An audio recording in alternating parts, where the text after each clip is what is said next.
आज हम देखेंगे क्लास 10th का तीसरा अध्याय धातु एवं अधातु, मेटल्स एंड नॉन मेटल्स।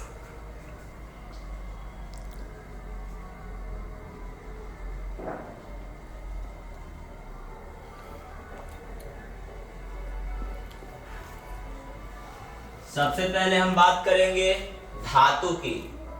धातु क्या होते हैं? धातुओं का जो सबसे बड़ा गुण है वो विद्युत धनी होना, इलेक्ट्रॉन को त्यागना, और इलेक्ट्रॉन को जो तत्व त्यागते हैं वो विद्युत धनी कहलाते हैं। वे तत्व जो विद्युत धनी होते हैं क्या कहलाते हैं?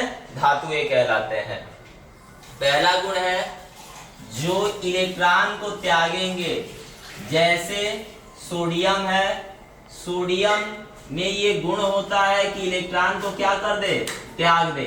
और एक इलेक्ट्रॉन को त्यागेगा तो एक धनावेश आएगा, इसलिए ये क्या है? विद्युत धनी है। सोडियम का परमाणु क्रमांक कितना होता है? 11 है, और ये 11 परमाणु क्रमांक है, तो इसके पहले कोष में 2, दूसरे कोष में 8, तीसरे कोष में 1 इलेक्ट्रॉन। तो ये आसानी से एक इलेक्ट्रॉन को त्याग कर धन विद्युती तत्व का निर्माण करता है। तो वे तत्व जो धन विद्युती होते हैं धातुएं कहलाते हैं। ये पहला गुण है धातु का। दूसरा गुण धातु की आप बात करेंगे, दूसरे गुण की बात करेंगे तो धातुएं विद्युत और उष्मा की सुचालक होती हैं। धातुएं विद्युत व उष्मा की सुचालक होती हैं, सुचालक होती हैं। यानी कि धातुओं में विद्युत और उष्मा का प्रवाह होता है। धातुओं में विद्युत और उष्मा का क्या होगा? प्रवाह होगा। इससे विद्युत धारा प्रवाहित होगी। जैसे कॉपर में विद्युत धारा का प्रवाह होता है, लाइट जलती है। जैसे सिल्वर में विद्युत धारा का प्रवाह होता है, सबसे बेहतर चालक है, और ये उष्मा को भी प्रवाहित करती हैं। यानी कि ये यदि धातु है, इसके एक सिरे को आप गर्म करेंगे तो धीरे धीरे धीरे धीरे उष्मा का प्रवाह होते होते दूसरा सिरा भी अपने आप क्या हो जाएगा? गर्म हो जाएगा। तो धातुएं विद्युत और उष्मा दोनों का प्रवाह करती हैं। अतः धातुएं विद्युत और उष्मा दोनों की क्या होती हैं? सुचालक होती हैं। क्या होती हैं? सुचालक होती हैं। तीसरी बात, धातुओं में धात्विक चमक पाई जाती है। जैसे सोना है, सोना चमकता है ना, तो धातु जो भी होगा उसकी अपनी मेटेलिक लस्टर होगी, धात्विक चमक पाई जाती है। तो तीसरी बात आपको याद रखनी है कि धातुओं में धात्विक चमक पाई जाती है। चौथी बात याद रखनी है, इनमें तन्यता का गुण होता है। तन्यता का गुण का मतलब इनको महीन धागे नुमा रूप में हम क्या कर सकते हैं? परिवर्तित कर सकते हैं। तो चौथी बात आपको याद रखना है कि इनमें तन्यता का गुण होता है। पांचवा गुण इस धातु का याद रखना है कि ये आघात वर्ध होते हैं। इसका मतलब है कि आप इन्हें पीटेंगे तो ये टूटेंगे नहीं, ये चादर रूप में फैलते जाएंगे। तो ये क्या है? आघात वर्ध हैं। अगली बात आपको याद रखनी है कि धातु को पीटने पे ध्वनि उत्पन्न होती है। ये ध्वनिक होते हैं, सोनोरस कहते हैं इंग्लिश में। इंग्लिश का शब्द क्या है? सोनोरस। यानी हिंदी में आप कहते हो ये ध्वनिक होते हैं। यानी आप इन्हें पीटोगे तो क्या होगी? आवाज उत्पन्न होगी।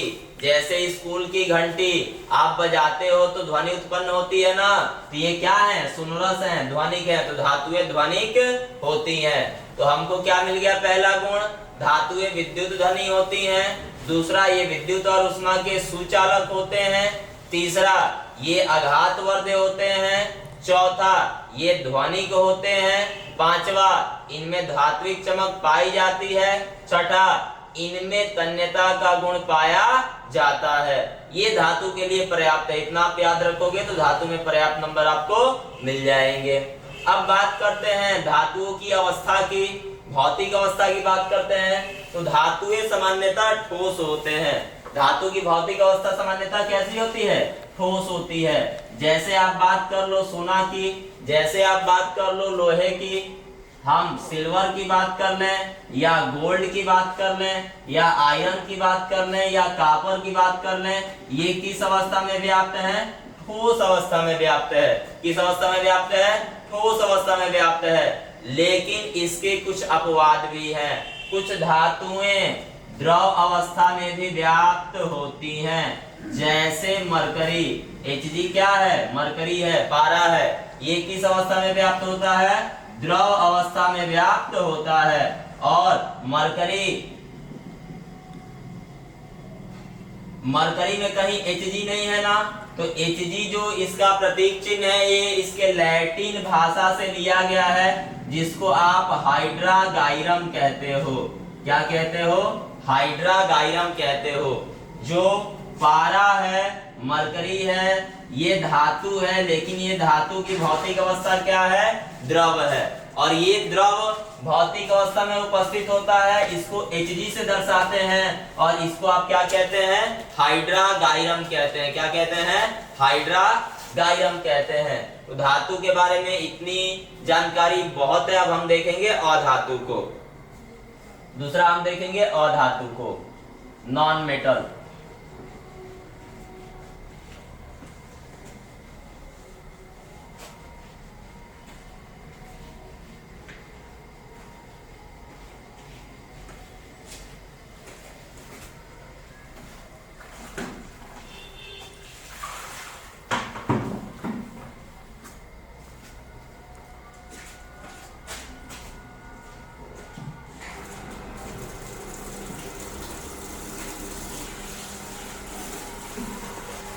देखो, नॉन मेटल की जब आप बात करते हो ना, तो जितने भी गुण धातु के हैं उसका विपरीत गुण अधातु के होते हैं।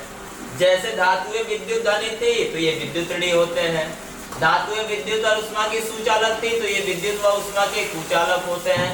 धातुओं में तन्यता का गुण पाया जाता था तो इनमें तन्यता का गुण नहीं पाया जाता है। धातुएं आघातवर्धे होती थी तो ये आघातवर्धे नहीं होते हैं। धातुओं को पीटने पे आवाज होती थी तो इनको पीटने पे आवाज नहीं होती है।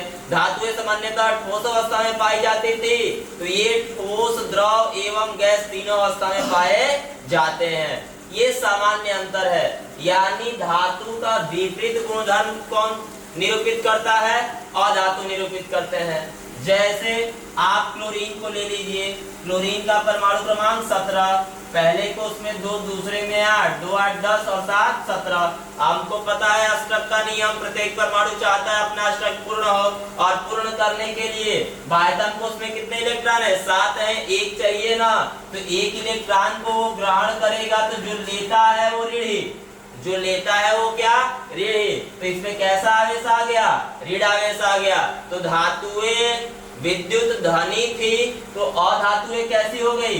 विद्युत ऋणी हो गई। पहली बात। दूसरी बात, धातुओं में धात्विक चमक पाई जाती है, अधातुओं में अधात्विक चमक नहीं पाई जाती है। तीसरी बात याद रखिएगा, धातुएं विद्युत और उष्मा की सुचालक थी, अधातुएं विद्युत और उष्मा की सुचालक नहीं होती हैं, ये कुचालक होती हैं। चौथी बात आप याद रखना कि धातुएं क्या होती हैं? सोनोरस होती हैं, ध्वनिक होती हैं, उनको पीटने पे ध्वनि उत्पन्न होती है। जबकि आप अधातु की बात करोगे तो इनको पीटने पे ध्वनि उत्पन्न नहीं होती है। पांचवी बात आप याद रखना कि धातु आघातवर्धे होते हैं, यानी आप उन्हें पीटोगे तो चादर नुमा रूप में फैल जाएंगे।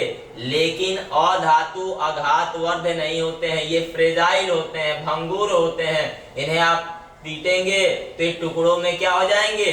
बिखर जाएंगे।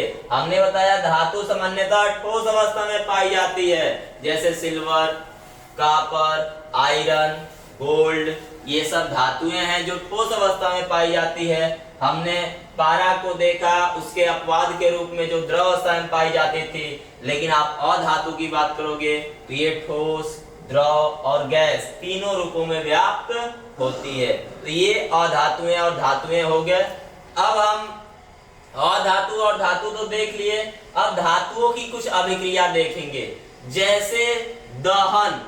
दहन का मतलब है ऑक्सीजन से क्रिया करेगा, जलना। दहन से क्या तात्पर्य है? जलने से तात्पर्य है। तो धातु ऑक्सीजन से क्रिया करके क्या बना रही हैं, इसको आप देखेंगे।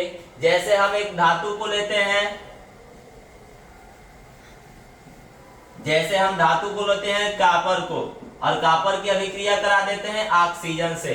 तो ऑक्सीजन से कराओगे तो CuO बनेगा, क्योंकि कॉपर इधर एक और ऑक्सीजन एक, इधर ऑक्सीजन 2 है, तो इसको 2 ले लें और कॉपर को यहाँ 2 कर लें, तो इसको क्यूप्रिक ऑक्साइड पढ़ते हो, या आप कॉपर सेकेंड ऑक्साइड पढ़ते हो।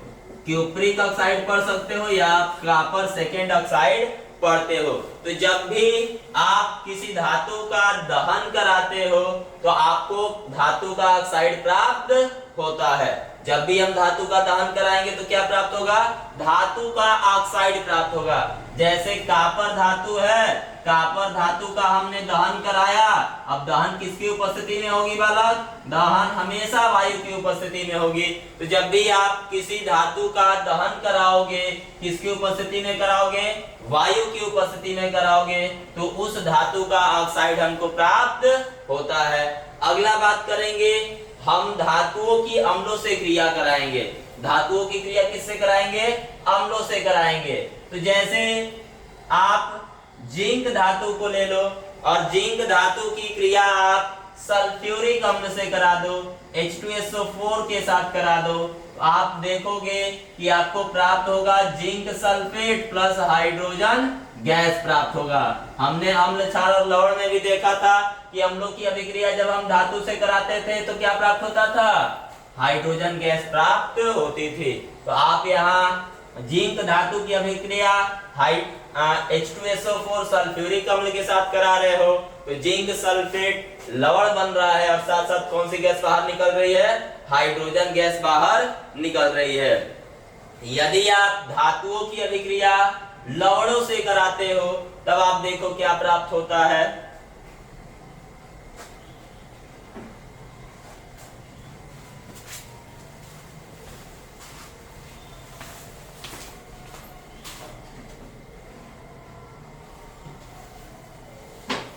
यदि आप किसी धातु की अभिक्रिया, जैसे हमने यहाँ आयरन ले लिया और कॉपर सल्फेट से करा दिया, तो यहाँ विस्थापन होता है। ये आयरन किसको हटा देगा, विस्थापित कर देगा, कॉपर को विस्थापित कर देगा, और कॉपर को विस्थापित करेगा तो क्या बन जाएगा, FeSO4 और प्लस कॉपर धातु आपको प्राप्त होगा।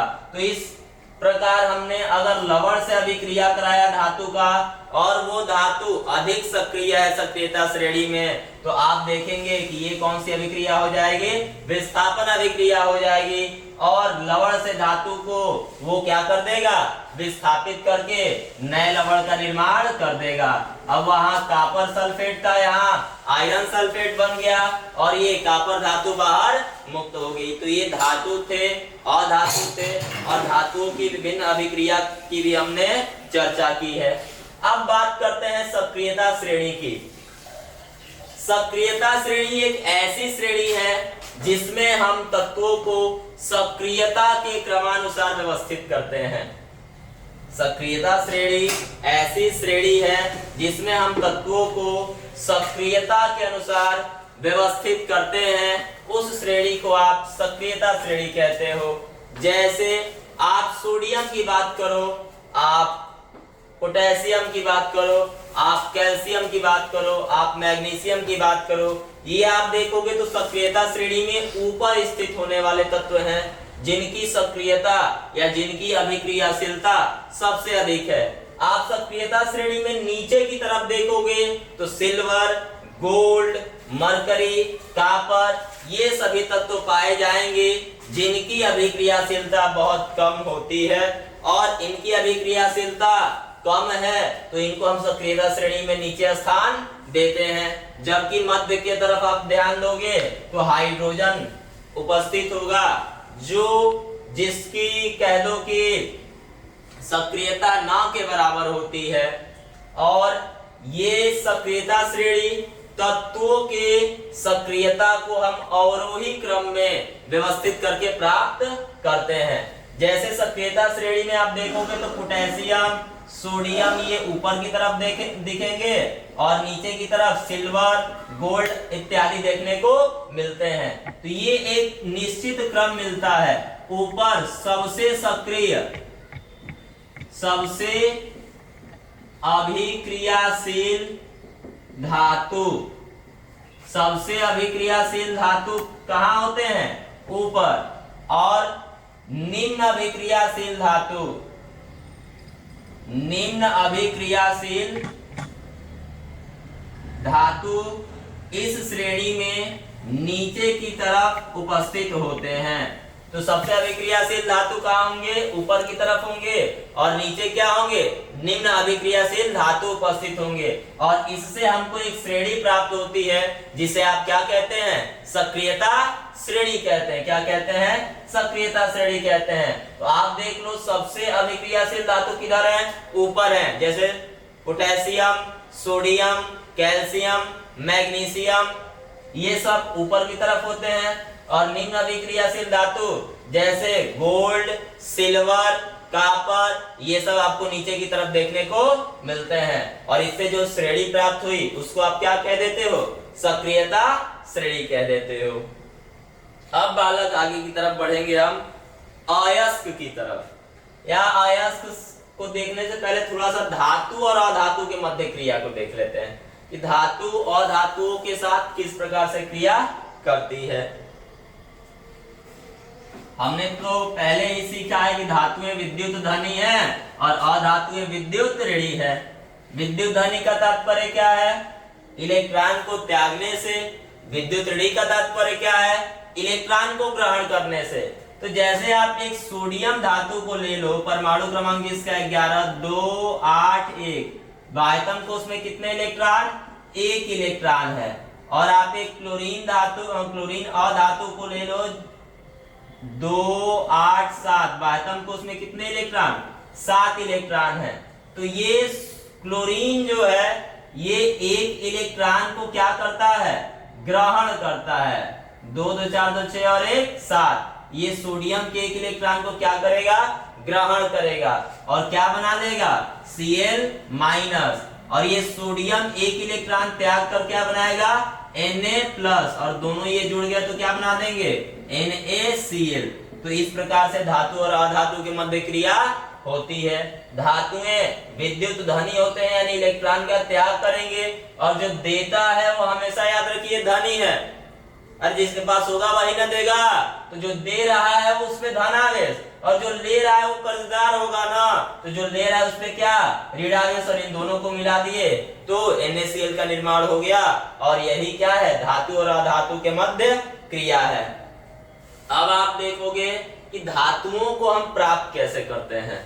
धातुएं आते कहां से हैं? धातु तो हमारे आसपास दिखते हैं लेकिन ये आते कहां से हैं? इनको प्राप्त कहां से करते हैं? जैसे आप भोजन चावल रोटी दाल करते हो, आपको पता है ना कि दाल कहां से आ रही है? खेत से आ रही है। चावल धान से, धान की उपज से आ रही है यानी उसकी फार्मिंग होती है उससे आता है। तो वैसे ही धातुएं कहां से आती हैं? इसकी तो कहीं खेती होती नहीं है। तो इसको हम जानने का प्रयत्न करेंगे कि धातुएं आती कहां से हैं, धातुएं प्राप्त कैसे होती हैं। तो धातुओं को प्राप्त करने के लिए हमें एक शब्द की जानकारी आवश्यक है जिसको आप अयस्क कहते हैं। आप क्या कहते हो? अयस्क कहते हो।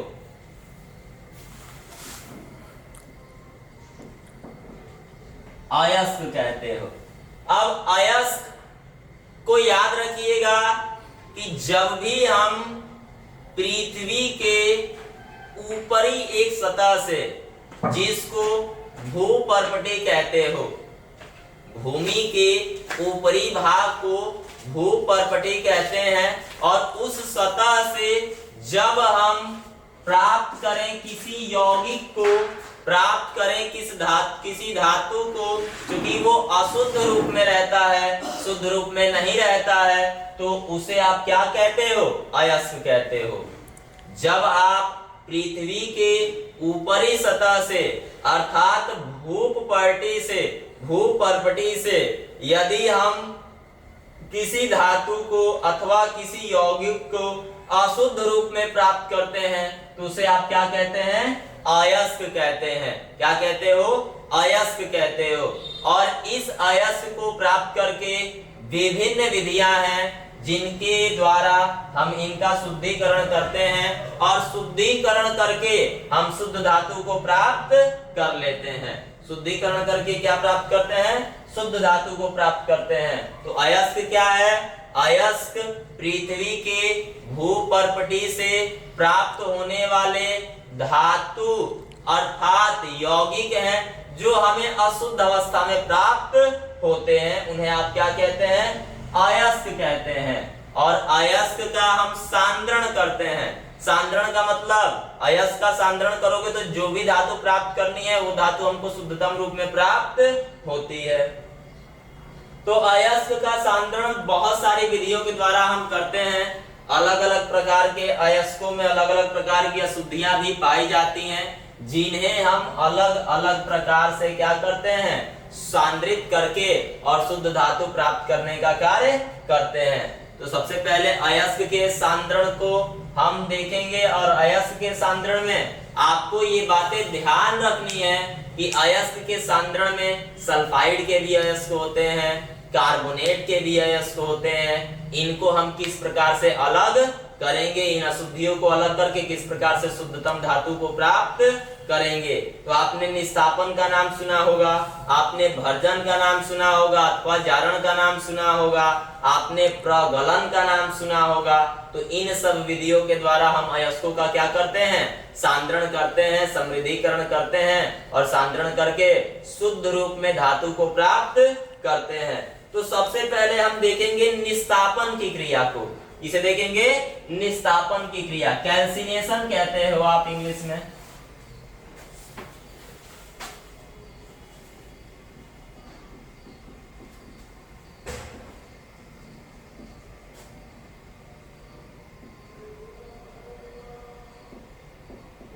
क्या कहते हो? कैल्सिनेशन कहते हो। अब निस्तापन ये पूछा जाता है बोर्ड के एग्जाम में, इसको बड़ी ध्यान से सुनना। निस्तापन, तापन, ताप आ रहा है ना बालक, तो हमको तापमान देना है। उस अयस्क को क्या देना है? तापमान देना है। लेकिन तापमान कितना देना है? इतना तापमान देना है कि वो गले ना, उसके गलनांक से कम तापमान देना है। निस्तापन में तापमान कितना देना है? गलनांक से कम ताप देना है। निस्तापन में जब भी आप अयस्क को समृद्धीकृत करोगे या सांद्रित करोगे तो उसमें तापमान कितना देना है? गलनांक से कम देना है। और जब आप गलनांक से कम ताप दोगे तो जो उसमें जल की अशुद्धि है या जो और भी अशुद्धियां हैं जो उस धातु से कम तापमान पे गलती हैं, वो गल के अपने आप स्वतः क्या हो जाएंगी? बाहर निकल जाएंगी। और इस प्रकार से हमको सांद्रित रूप में अयस्क प्राप्त होगा, उससे हम धातु को निष्कर्षित कर लेंगे। तो निस्तापन वह प्रक्रिया है जिससे अयस्क का हम सांद्रण करते हैं। इसमें आपको मात्र एक बात याद रखना है कि हमको तापमान तो देना है लेकिन गलनांक से कम, उस धातु के गलनांक से कम तापमान देना है। और उस धातु के गलनांक से कम तापमान देंगे तो जो भी हाइड्रेशन है, जो भी जल है, जो भी अशुद्धियां हैं वो क्या होंगी? गल के बाहर हो जाएंगी और हमको सांद्रित धातु प्राप्त होगा जिसको हम शुद्धिकृत करके शुद्ध धातु को प्राप्त कर सकते हैं। तो पहली बात निस्तापन हो गया। दूसरा भर्जन अथवा जारण।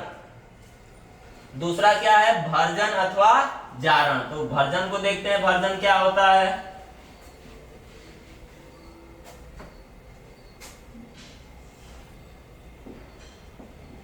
रोस्टिंग कहते हो, रोस्टिंग कहते हैं। भर्जन को जारण या रोस्टिंग कहते हैं।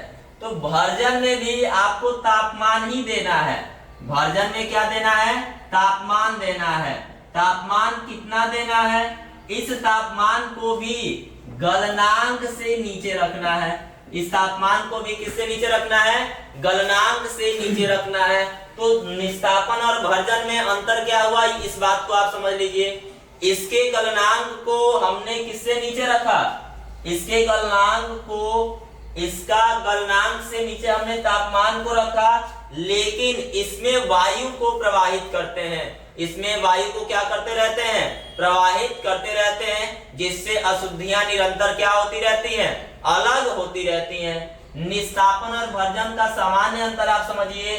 निस्तापन में हम तापमान देते हैं, कितना तापमान देते हैं, उसके गलनांक से कम तापमान देते हैं, जिससे हाइड्रेशन वगैरह है, जल के अणु हैं या अशुद्धियां हैं, वो गल के क्या हो जाती हैं, स्वतः बाहर हो जाती हैं। लेकिन भर्जन की जब आप बात करते हो तो भर्जन में भी तापमान हम गलनांक से नीचे ही देते हैं, गलनांक से नीचे देते हैं, और इसमें वायु प्रवाहित की जाती है, जिससे अशुद्धियां अपने आप अलग होती हैं और हमको सांद्रित अयस्क प्राप्त होता है, जिससे हम शुद्ध धातु प्राप्त कर पाते हैं। तो ये है निस्तापन और भर्जन। तीसरी बात हम करते हैं प्रगलन की। किसकी बात करेंगे, प्रगलन की। स्मेल्टिंग कहते हो आप इंग्लिश में प्रगलन को, स्मेल्टिंग। देखते हैं क्या होता है प्रगलन।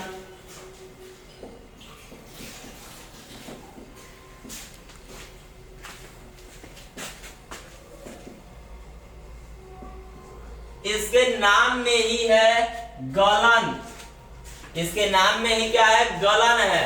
तो गलन से गलाना समझ जाओ, क्या समझना है हमको, गलाना। तो इतना तापमान देना है कि वो अयस्क गल जाए, वो अयस्क क्या हो जाए, गल जाए। और जब गल जाएगा तो उस अयस्क से हम अशुद्धि को क्या करते हैं, अलग करते हैं। तो प्रगलन में तापमान गलनांक से ऊपर देना है, जितने पे वो अयस्क क्या हो जाए, गल जाए। और गलने के पश्चात हम सांद्रित अयस्क को या सांद्रित धातु को क्या कर लेते हैं, अलग कर लेते हैं, जिससे हमको शुद्ध धातु प्राप्त होता है। तो हमने भर्जन को समझा, हमने निस्तापन को समझा, हमने प्रगलन को समझा। ये तीनों की तीनों प्रक्रियाएं क्या हैं, ये तीनों की तीनों प्रक्रियाएं हैं किस प्रकार से हम अयस्क का सांद्रण करते हैं, और सांद्रण करने के बाद हम शुद्ध रूप में अयस्क को प्राप्त करते हैं। आप समझिए निस्तापन में क्या करना है, तापमान तो देना है, लेकिन कितना तापमान देना है, गलनांक से नीचे। गलनांक से नीचे तापमान दोगे तो क्या होगा, जो अशुद्धियां हैं वो गल के बाहर हो जाएंगी, जो हाइड्रेशन है, नमी वगैरह है, वो गल के बाहर हो जाएगी। आप जब रोस्टिंग की बात करते हो, भर्जन की अथवा जारण की बात करते हो, तो उसमें तापमान गलनांक से नीचे ही रहेगा, लेकिन उसमें वायु की धारा को हम प्रवाहित करते हैं, जिससे अशुद्धियां क्या होती हैं, धीरे धीरे बाहर होती रहती हैं और सांद्रित अयस्क प्राप्त होता रहता है। जबकि प्रगलन की आप बात करते हो तो प्रगलन में आप क्या करते हो, तापमान उतना देते हो कि ये अयस्क क्या हो जाए, गल जाए, स्मेल्ट हो जाए। और जब ये अयस्क गल जाएगा तो इस अयस्क से अशुद्धियां जिनका गलनांक कम है वो स्वतः बाहर होने लगती हैं, और हम शुद्ध रूप में किसको प्राप्त कर लेते हैं, धातु को प्राप्त कर लेते हैं या अयस्क का सांद्रण कर लेते हैं। तो ये निस्तापन था, भर्जन था और प्रगलन था, जिससे हम अयस्कों का समृद्धीकरण अथवा सांद्रण कर पाते हैं। अगला प्रकरण हम देखेंगे निस्तापन, भर्जन और प्रगलन के बाद कि हम इसका समृद्धीकरण कैसे करें, हम इसका समृद्धीकरण कैसे करें। अयस्क तो है, निस्तापन हमने कर लिया, भर्जन कर लिया, प्रगलन कर लिया, तो सांद्रीकरण तो हो गया। अयस्क में धातुओं की मात्रा तो बढ़ गई, लेकिन अभी शुद्ध रूप से धातु हमको प्राप्त नहीं हुआ, तो इसके लिए समृद्धीकरण होता है। समृद्धीकरण की कई विधियां होती हैं, जिससे हम अयस्क को क्या करते हैं, शुद्धतम रूप में उससे धातु को प्राप्त कर पाते हैं। पहली विधि है पीसना। अयस्क को क्या करें, पीसे, उसको क्रशिंग करें, और क्रशिंग करके एक पट्टी होती है, गुरुत्वीय पट्टी, उस पट्टी पे क्या करते हैं, उसको रखते हैं, और वो पट्टी घूमती रहती है, और घूमती रहेगी तो जैसे ही नीचे की तरफ गिरेगा तो जो गुरुत्वीय विधि है, इस गुरुत्वीय विधि से जो हल्की चीजें होंगी वो कहाँ जाएंगी, दूर जाएंगी, और जो भारी चीजें होंगी वो पास ही रहेंगी ना। तो आपका जो धातु होता है वो शुद्ध रूप में नीचे की तरफ प्राप्त होने लगता है। इस गुरुत्वीय विधि से हम क्या कर पाते हैं, इसको प्राप्त कर सकते हैं। या दूसरा जो बार बार पूछा गया है, फेन प्लवन विधि। फेन प्लवन विधि, फेन प्लवन विधि में क्या करते हैं, एक पात्र लेते हैं और एक पात्र में उस पिसे हुए अयस्क को डालते हैं, और पिसे हुए अयस्क को डालने के बाद इसमें एक नलिका के द्वारा वायु प्रवाहित करते रहते हैं, और इसमें एक आयल डालते हैं, उसको टर्पेंटाइन आयल या चीड़ का तेल कहते हैं। क्या कहते हैं, चीड़ का तेल कहते हैं। अब जैसे ही आप इस वायु की धारा को इस नलिका के द्वारा प्रवाहित करोगे तो जो अशुद्धियां हैं वो ऊपर आके जमा होने लगती हैं फेन के रूप में। आप देखते हो ना, पानी में फेन होता है, झाग होता है ऊपर, तो उस फेन के रूप में क्या होती हैं, अलग होने लगती हैं, और उसको हम क्या करते हैं, उस फेन के रूप में ऊपर एकत्रित होने लगती है, और जो अशुद्धियां हैं वो इसमें नीचे की तरफ क्या होने लगेंगी, बैठने लगेंगी। अशुद्धियां कहाँ बैठेंगी, नीचे की तरफ बैठने लगेंगी। ये क्या है, अशुद्धि है, अशुद्धि नीचे की तरफ बैठने लगेंगी, और जो धातु है वो आपका ऊपर फेन के रूप में क्या होने लगेगा, तैरने लगेगा, जिसको हम अलग करके एकत्रित कर लेते हैं और अशुद्धियों को इससे क्या कर लेते हैं, अलग कर देते हैं। तो इस विधि को फेन प्लवन विधि कहते हैं, जिससे आप समृद्धीकरण करते हो अयस्कों का। एक बार फिर से समझो फेन प्लवन विधि को। फेन प्लवन विधि में एक पात्र लेते हैं और इस पात्र में पीस कर धातु को, अयस्क को डालते हैं, और इसमें एक आयल मिलाते हैं, टर्पेंटाइन आयल, चीड़ का तेल आप जिसे कहते हो, और इस चीड़ के तेल को मिलाने के पश्चात एक नलिका के माध्यम से इसमें वायु प्रवाहित करते हैं, और जैसे ही आप वायु प्रवाहित करोगे ये जो अशुद्धियां हैं वो नीचे की ओर बैठ जाती हैं, और शुद्ध धातु आपको फेन के रूप में ऊपर प्राप्त होता है, जिसे आप अलग करके आप अयस्क का समृद्धीकरण या सांद्रीकरण या शुद्ध रूप में अयस्क से धातु प्राप्त करने का कार्य करते हो। अब हम अंत की तरफ बढ़ रहे हैं, समापन की ओर बढ़ रहे हैं। अब आप देखोगे संक्षारण। संक्षारण चूंकि हमने पहले भी देखा है और अब भी हम देखेंगे। संक्षारण में हमने पहले बताया है ना, जैसे लोहे पर जंग का लगना, जैसे चांदी पर काली परतों का चढ़ना। आप पीतल देखे हो, पीतल पे हरी परतों का जमना, ये संक्षारण कहलाता है, कोरोजन कहलाता है। जब इसको दूर करना है तो संक्षारण को दूर कैसे किया जाए, तो पहला तो आप इस पे पेंट कर दो, दूसरा आयल में इसको डुबो दो, तीसरा टीनिंग एक विधि होती है, टीन का लेप चढ़ा देते हैं। गैल्वेनाइजिंग या गैल्वेनीकरण एक विधि होती है जिसमें आप जिंक की परत चढ़ाते हो। ये क्या कहलाता है, संक्षारण से बचाव कराता है। पहला क्या कर दो, आप इसको पेंट कर दो, क्या कर दो, पेंट कर दो। दूसरा क्या कर दो, तेल में डुबो दो, क्या कर दो, तेल में डुबो दो। तीसरा क्या कर दो, इसको टीन का लेप चढ़ा दो, टीन का क्या कर दो, लेप चढ़ा दो। इसको टीनिंग कहते हैं, क्या कहते हैं, टीनिंग कहते हैं। टीन का लेप चढ़ाओगे तो क्या कहोगे, टीनिंग कहोगे। चौथा गैल्वेनाइजिंग, जिंक लेपन।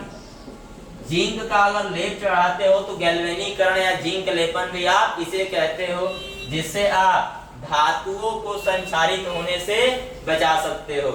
धातुओं को संक्षारित होने से क्या कर सकते हो, बचा सकते हो। बहुत अधिक मात्रा में धातुएं संक्षारण के द्वारा क्या होती हैं, प्रत्येक वर्ष नष्ट होती हैं। तो संक्षारण एक धातुओं के लिए अभिशाप कह लो, जिससे हम क्या करते हैं, इस पेंट से या तेल से या टीन के लेप से या जिंक लेपन से हम संक्षारित करके बचा सकते हैं। इसके साथ ये अध्याय क्या होता है, समाप्त होता है। अगले लेक्चर में हम चौथा अध्याय रसायन विज्ञान का लेकर आएंगे, कार्बन और इसके यौगिक। तब तक के लिए धन्यवाद।